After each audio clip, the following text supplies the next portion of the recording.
Olá, saudações, Salih! Vamos ler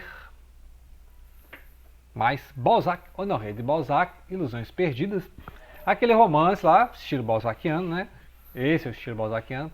Lá do início do século XIX, que é a transição do romantismo para o realismo. Então nós estamos na época de Victor Hugo e antes do Flaubert. Antes do Flaubert, do Baudelaire, né, do Rimbaud, etc. Então nós estamos um pouco antes. Depois do Stendhal, né? Então Stendhal, Victor Hugo, tem o Dumas, né? Os Três Mosqueteiros, aí tem o Balzac e depois o Flaubert, né? Muito bem, então a gente já viu a figura, né? O protagonista da história, que é o Lucien Chardon, né? Que depois vai assinar Lucien de Rubempré, né? Que é o personagem aqui. Ele tem um amigo lá na província, que é o David Sechard. David Sechard, que herdou do pai lá, né, um sistema de impressoras, né? Então ele faz livros, folhetos, jornais, né? Então ele trabalha com impressora, só que o preço do papel, as condições de mexer com impressora, ele não está conseguindo se dar bem, né? Fora que o pai passou o negócio, assim, né? Complicado. Então tem vários trechos do romance contando sobre os negócios da família do Sechard. O Sechard que vai casar com a irmã do Lucien, a Eva, né? Eva é a irmã do Lucien. Então as dificuldades financeiras do Davi sempre estão aparecendo na história, até ele descobrir novos modos de usar o papel. A gente já falou uma coisa sobre isso aí. Vai falar sobre os trapeiros recolhem restos de papel, restos de roupa, isso é misturado, né? Isso é abatido para fazer uma polpa de papel, né? E vai formar o papel. Isso é a forma como era feito o papel lá no século XIX, né? Então é outra história. E o tempo todo essa questão de escrever livros e publicar livros, que a gente vai ver agora quando o Lucien vai para Paris, porque ele vai para Paris, né? Então ele vai ser aquele jovem da província que vai para Paris, igual o Sorel, né? O Julien Sorel, lá do Vermelho Negro, do Stendhal. A gente já viu também. Então, a gente parou na parte 3, comentei en passant, assim, que era esse salão de província. Então, na província, ele vai lá declamar os seus poemas, conhecer os nobres da província, né? Que tem a parte alta da cidade, a parte baixa ali é os proletários, né? Os pequenos burgueses.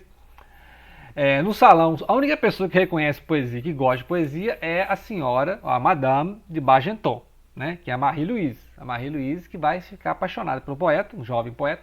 Marie-Louise é uma balzaquiana, então você já entendeu, né? Uma balzaquiana apaixonada com um jovem poeta, né? Então, né, o jovem poeta como se fosse um Petrarca, né? Um Victor Hugo. Discutem muito poesia, né? E aquela visão de coração de poeta que tem o Lucien, né? Aquele coração de poeta. E ele conquista, então, o coração lá da Madame. E tem referências à família Rastignac, né? A Rastignac que vai aparecer lá no Papai Goriot, né? O Papai Goriot, que é um outro romance da comédia humana, né? Lembra que os personagens da comédia humana aparecem num livro ou em outro, né? O universo compartilhado aqui, né? O universo da Marvel, o universo compartilhado aqui do Balzac, os personagens aparecem em romance um dos outros, né? Então, o Eugênio, né? Eugênio de Rastignac vai aparecer em outros romances, mas aqui aparece o barão e a baronesa de Rastignac, né? Então, interessante aqui, no meio do salão. E aí fica o Luciano lendo os poemas lá e o pessoal já olhando assim.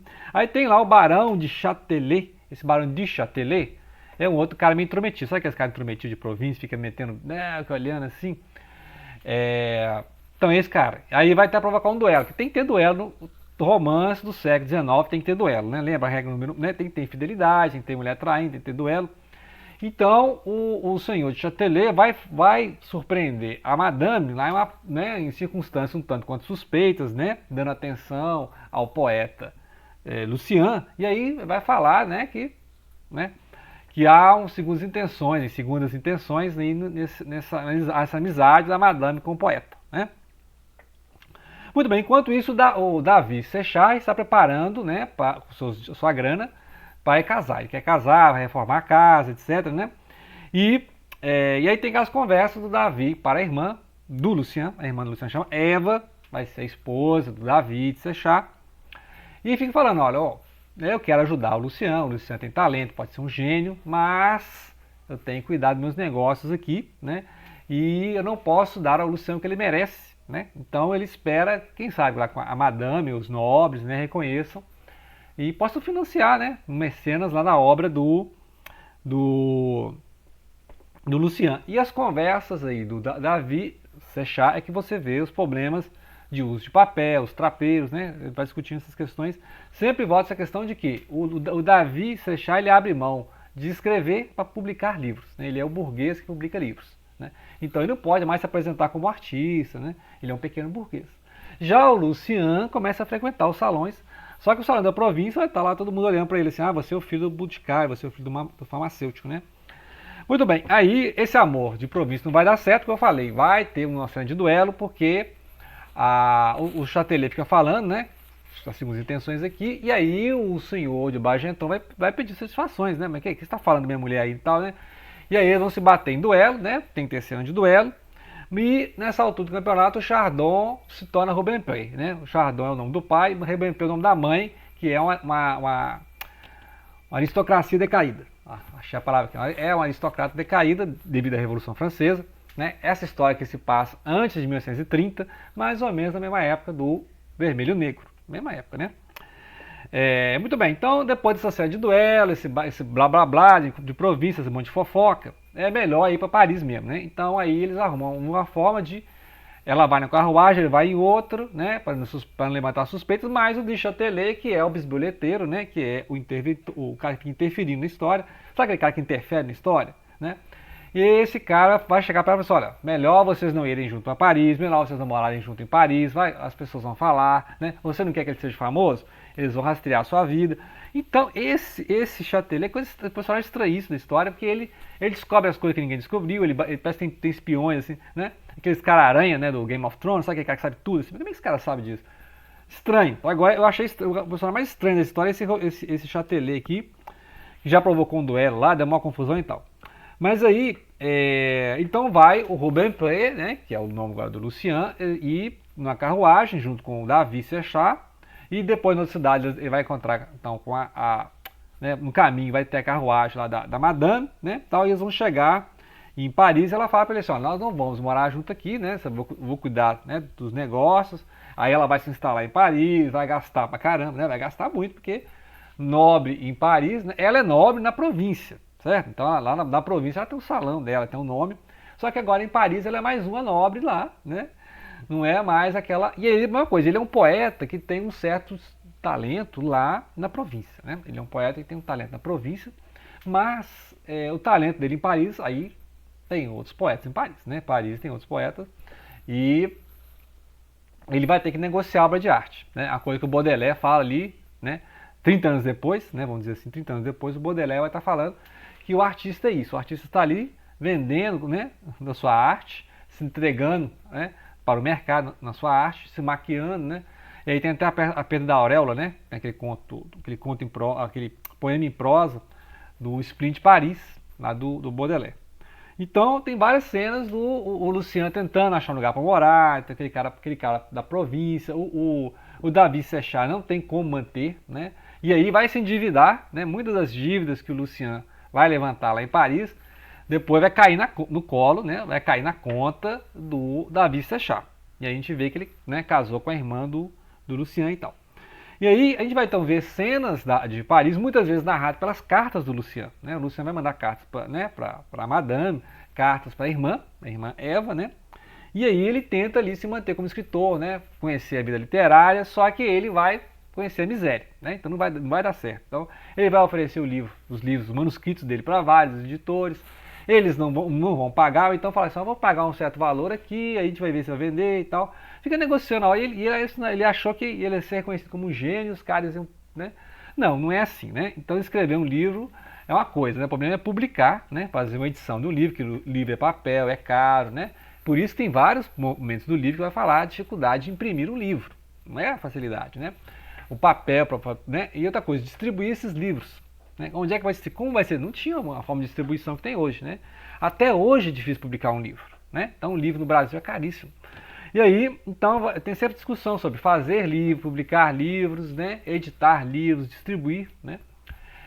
Então, enquanto o Davi Sechar vai ser essa figura do impressor, né? Do editor de livros, de revistas, vai ter a figura contraposta à do Lucian, que é o escritor, é o artista, o poeta, né?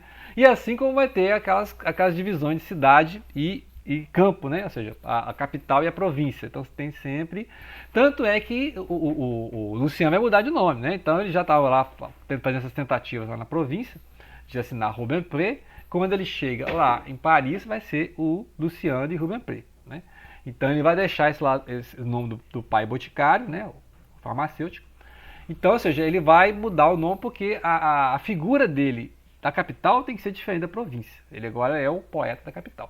Só que as coisas só vão começar a mudar para ele quando ele conhecer um outro personagem, que é lá na parte 2, capítulo 4, vai aparecer um literato que vai apresentar ele o mundo dos outros literatos e os jornais, né? Aí vai começar a crítica do Balzac contra os jornais. É a mesma crítica que tem lá no Stendhal, no Victor Hugo, no Maupassant, né? Que é também Maupassant tem o Bellamy, que vai fazer a crítica aos jornalistas, né? As picaretagens, né? Do quarto poder, né? O pessoal fala que a imprensa, o jornalismo é o quarto poder, e de certa forma é, né? Porque vai levantar os podres dos políticos, né? Os lados B das famílias aristocráticas, etc, né? Ele vai conhecer lá o Daniel d'Arte, né? Daniel d'Arte é o cidadão lá, um poeta, um escritor também, um literato, que vai conhecer, né? Através dele, né? Acompanhado dele, o Lucien então vai conhecer, né? Então mais um, né? Assim como a gente tinha um outro personagem, o personagem lá do Davi Sechard, né, que é esse impressor lá da província, que era um amigo, ele discutia literatura e tal. Agora vai surgir então outro personagem, que é um outro amigo, agora um amigo de Paris, que é esse Daniel d'Arte, né? E aí é cenas do próximo capítulo, né? Porque aí agora vai abrir, né, os leques aqui, e ele não vai precisar ficar mais tentando vender os manuscritos dele para qualquer editor ali, né, se oferecendo e tal.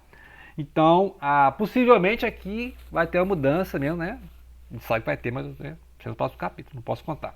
A gente sabe que vai mudar a vida dele, né? Porque é justamente isso que o Balzac quer mostrar. O Balzac quer o tempo todo mostrar as diferenças da província para a capital, de como você pode ser bem sucedido na província. Se ele tivesse ficado na província, ele tinha sido bem sucedido. Assim como lá no Vermelho Negro, o Julian Sorel, né? Se deu muito bem na província. Né? E aí não, mas ele quis mais, né? Aí deu problema lá, foi para Paris, foi trabalhar com o Marquês e tal, né?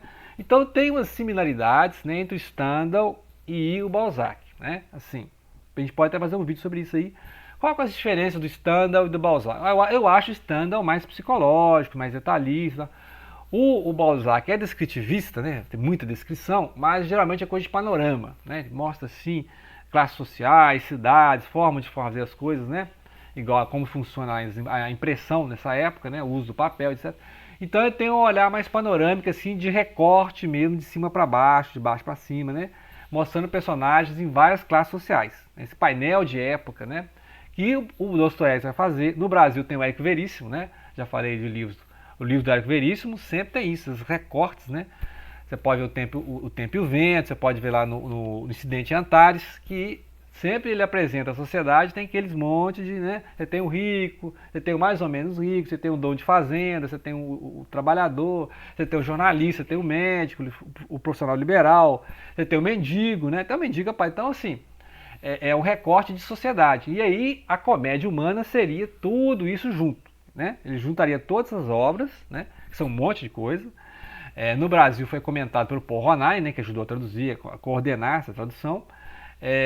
Formando esse painel que é o Comédia Humana, né? Que aí tá tirando a paródia também, né? Uma piada aí com a Divina Comédia do Dante Alighieri, né? Então essa é a dica de leitura. Vamos continuar mais uns 2 vídeos, né? Acho que mais 2 vídeos eu gasto para não resumir a obra, que nós não vamos resumir a obra, obviamente impossível resumir essa obra aqui, né? Eu ficaria 10 vídeos aqui resumir.